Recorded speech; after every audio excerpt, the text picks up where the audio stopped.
I'm the RC Princess, aka Shannon, and today I am here to talk about the Hobbywing Fusion Pro system, obviously. But first, if you could hit that red subscribe button and also give this video a thumbs up if you like upgrading cars. Today I am installing the Hobbywing Fusion Pro 2300 kV brushless system in my TRX4 Sport. And I actually already put it in my Bronco, which is why I'm here today to tell you that this thing is amazing, because it blew my mind just how big of a difference it really made. So the one big thing with this is it retains torque and RPM level even if conditions change, so it gives you the best crawling even at the lowest of speeds. So you know, when in crawling you normally get to a spot where you have to give it just a little more throttle to get up and over. This allows you to not even have to do that. It just retains it and gives it effortless crawl. This thing is also waterproof, so going through, you know, the snow, mud, sand, anything, you're covered. It is good. It's also noise reducing, which adds to the scale realism feel to the car, and also it reduces heat, so you get a longer runtime out of your batteries than you normally would. And who doesn't want more runtime on a single battery? I do. So a little side note that I want to tell you guys, because I didn't realize this at first, but it's good. I have a solution for it. The Hobbywing motor has an XT60 plug, and these are the batteries that I normally run. They're Traxxas plug. So you're either gonna have to run different batteries or figure something out. I will tell you guys what I'm going to do is I'm going to solder a Traxxas plug onto this motor so I can still run these batteries. Now let's actually get into installing it because I'm super excited, and I will show you guys exactly how easy it is. Super easy. Okay, so I'm actually going to show you guys real quick right now without it installed, it crawling over this log thing I have here. So as you can see, it does good, but it's inconsistent.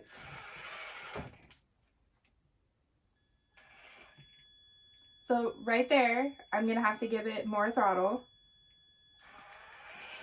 to get up and over. But with the Fusion Pro system, you won't have to do that. I don't think you guys can see my hand, but so right there, I'm going to have to give it more throttle. So I am not downplaying, you guys, that the TRX4 series is amazing in their own, like by themselves. Just being able to get up over that is just amazing in itself. But with the Fusion Pro system, once you get a little more advanced and you start noticing things that you're like, wow, I wish I would change that or whatnot, this is where the Fusion Pro comes in, because it's amazing. And I can't speak highly enough about it. I'll just have to show you. But the first thing you want to do is you got to take the, I don't know, I call it the motor harness. I'm sure there's another name for it. But you have to take that off, and it's just 3 screws.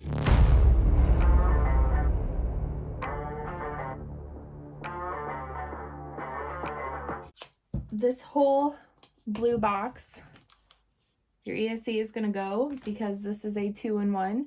So one great thing about this upgrade is it eliminates so much, and especially if you're trying to build like certain ones, you know, it eliminates and makes it so much more clean and uniform and just overall fit better. So it's just 2 screws to get the blue box out, aka ESC. So now it's time pretty much just to take it all out. You're going to want to open your receiver box because you're going to have to get that wire out and disconnected.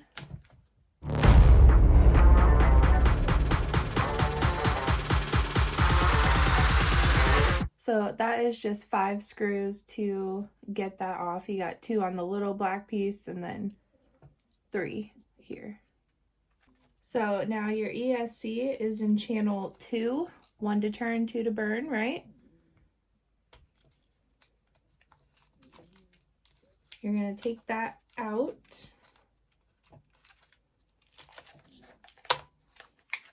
And I actually earlier went ahead and just loosened the battery tray just to make it easier to get it out. Oh, and you're going to have to disconnect. Oh, so this is what the thing I wanted to explain to you guys. So I have pro scale lighting on this. So if you're running stock with no lights, yours is going to look a little different than mine. So I have the light box. I have to unplug the white wire and the red wire, but if you don't have lights, then don't worry about that. And then the whole system just comes out and you're ready to put the new system in. So you're gonna have to take the motor plate off and the pinion gear off of the old one to put on the new one. So that's what we're gonna do right now. You also want to make sure that you remember where the holes are, like where your screws are in there.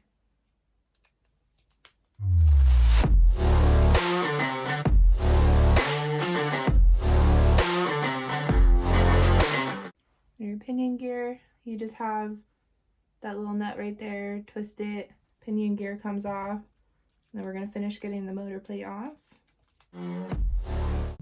And then you are completely done with this now. So now we are just going to line that up and put the screws back in.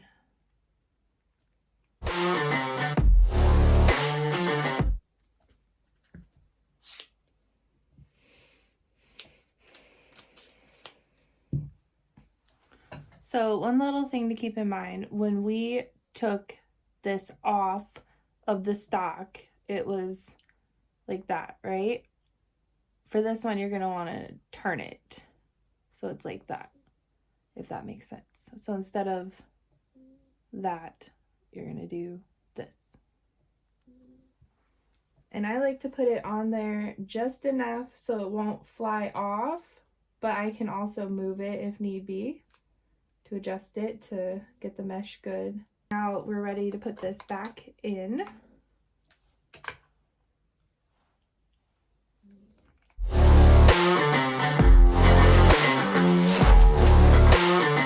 And now I'm gonna go ahead and replace the motor harness. Okay, so now it's time to plug it back into the receiver box, and as you can see, it doesn't really quite work.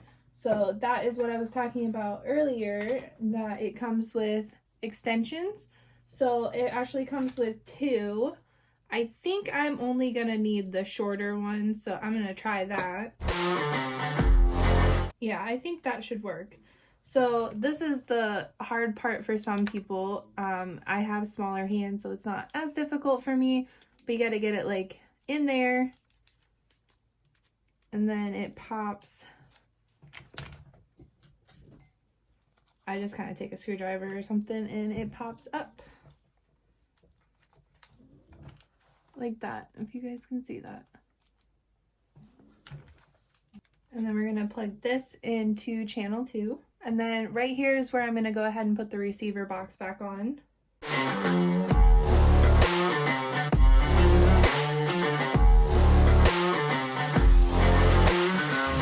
Okay, so I feel like here is a good place to stop and say this.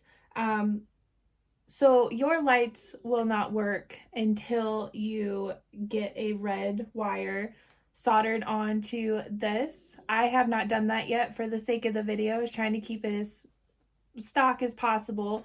But yeah, I have the light kit in here, so it's not stock. But you will have to just solder, I think it's called a JST plug, onto your motor, and then your lights will work. It just plugs right into there.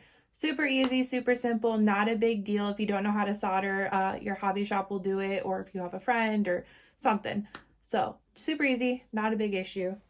So I'm just gonna go ahead and put the screws back in the battery tray because I am like trying to lose them.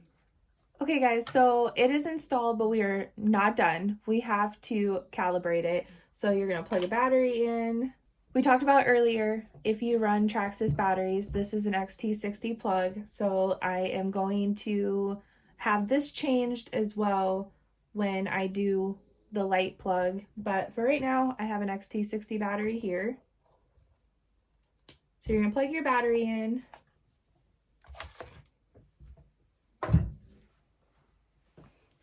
I highly recommend putting this on a stand. I'm going to chance it just because I've done it a few times, but also I have launched my car off the table before thinking it was, you know, in programming mode or whatnot, and it was not. So that wasn't fun. So I highly, highly recommend to put it up on a stand. Do as I say, not as I do. So you turn the radio on, and then you hold down your little power button until it turns red.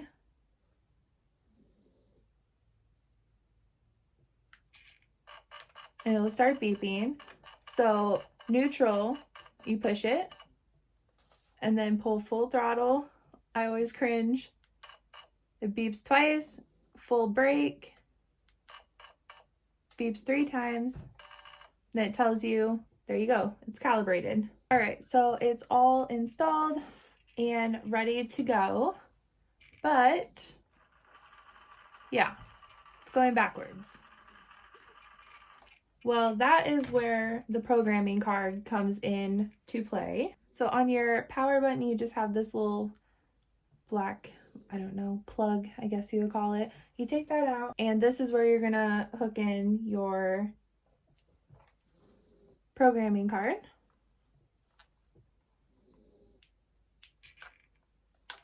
And it's setting number 5, and you just want to change it to 2. Hit OK, and you're good to go. So now it should be going in the right direction. Yep.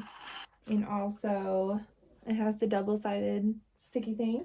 So I'm just going to go ahead and put that on.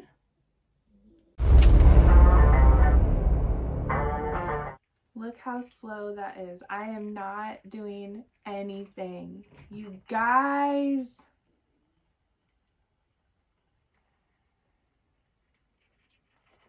Gonna fall off the table. That is absolutely amazing. I am so excited with this.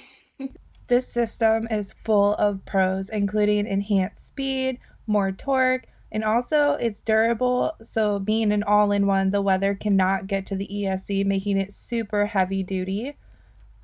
Another thing to keep in mind, this is a 3S system, so if you're used to running 4S, you're not going to want to do that. But most of the time people use 2S or 3S for crawling, so it wouldn't be an issue. The price on one of these is $150, but keep in mind that's for a 2-in-1 system. To buy a motor and ESC separately will most of the time have a higher price tag, so in my opinion, the price is more than fair.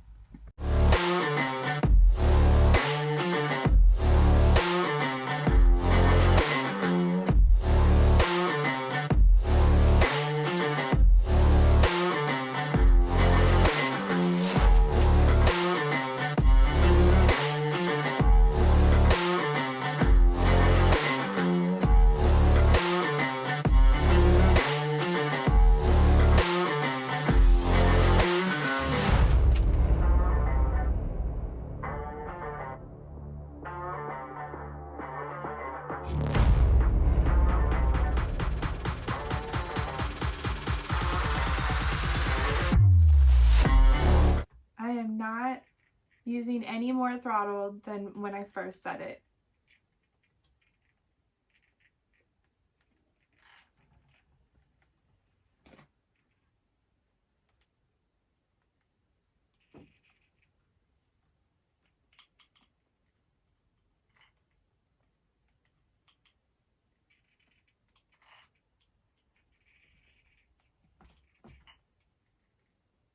So there you have it, guys. The Hobbywing Fusion Pro system is absolutely amazing. I'm not sponsored by them, but I am so excited like I am because it's just absolutely amazing. I don't know what other words to use for it. You guys have got to get your hands on these and put one in.